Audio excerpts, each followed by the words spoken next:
আজ সকাল থেকেই বাঁকুড়ার মাকুড়গ্রাম এলাকায় শুরু হয় প্রচার অভিযান। দলীয় কর্মী সমর্থকদের সঙ্গে নিয়ে বাড়ি বাড়ি গিয়ে প্রচার করেন ভারতীয় জনতা পার্টি প্রার্থী অমরনাথ শাখা। গ্রামের সাধারণ মানুষের সঙ্গে কথা বলেন তিনি, শোনেন তাদের সমস্যা। রাস্তাঘাট, পানীয় জল, কর্মসংস্থান এই বিষয়গুলোকেই তিনি প্রচারের মূল বিষয় হিসেবে তুলে ধরেন। মাকুড়গ্রাম সহ পুরো এলাকায় উন্নয়নের অনেক কাজ বাকি রয়েছে। আমরা চাই মানুষের মৌলিক সমস্যাগুলোর সমাধান হোক। মানুষ এবার পরিবর্তন চাইছে, আর সেই পরিবর্তনের দিকেই আমরা এগোচ্ছি। প্রচারে উপস্থিত ছিলেন স্থানীয় বিজেপি নেতা ও কর্মীরাও।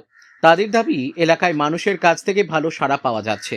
অন্যদিকে স্থানীয় কিছু মানুষের সঙ্গে কথা বলে জানা যায়, তারা উন্নয়নের ভিত্তিতেই ভোট দেওয়ার সিদ্ধান্ত নেবেন।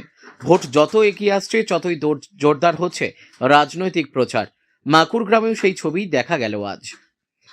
বাঁকুড়া থেকে সুমন গড়াইয়ের রিপোর্ট, বিগ নিউজ বাংলা।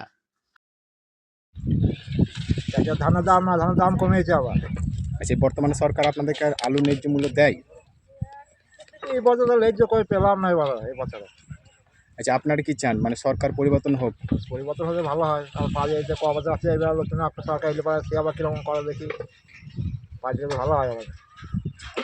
আচ্ছা, আপনার জমিতে যে আলু কুড়িয়ে জোগাড় করছে বিজেপি প্রার্থী, তো আপনি তাকে কি জানাবেন? ভালোই জানাবো যে পাস করুক, করে আসি ভালো আলোচনা করে। আলোচনা হইলে ভালো হয় আমাদের, এখন দেখা আপনার যাবে। নাম? আমরা অনিরুদ্ধ মাঝি। আপনার এটা জমি, আলু তুলেছেন, তো সেক্ষেত্রে আপনি আলু ন্যায্য দাম পাচ্ছেন এই বর্তমান সরকারের কাছ থেকে? তৃণমূল যে সরকার চালাচ্ছে, পান আপনারা? দাম পাননি? আচ্ছা, আজকে যে বিজেপির প্রার্থী সম্মানীয় ভুবন দাস, ঘরের ছেলে আপনার, আপনার নিজেদের মতো নিজেদের সন্তান, তো সেই প্রার্থী আজ আপনার সেই বছরে তো দিয়ে এলাম রাখতে, আপনার কি করে কি করলে তা ওরাই জানে। কি করে আপনার জানবো জমিতে এসে বাবা? যে আলু তুলছে, আপনার কেমন কি লাগছে? কেমন লাগবে? ভালো লাগছে। পয়সা না খাইলে হ্যাঁ বাবা। আচ্ছা, কোনো সরকারের কিছু বলবে?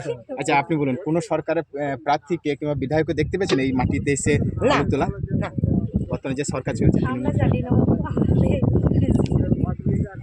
তুমি সরকারি আসে নাই বাবা, এইবারে তুমি না, তোমরাই না। আপনার কি চান পরিবর্তন হোক, একটা নতুন সরকার আসুক, আলুর দামটা মানে যে চাষিরা যেভাবে চাষ করছে? আর বছর সেই বছর তো দিলাম বাবা, কি করে কি হয়ে গেল কি করে জানবো। অর্ধেক ভোগ তো ওরাই পেয়ে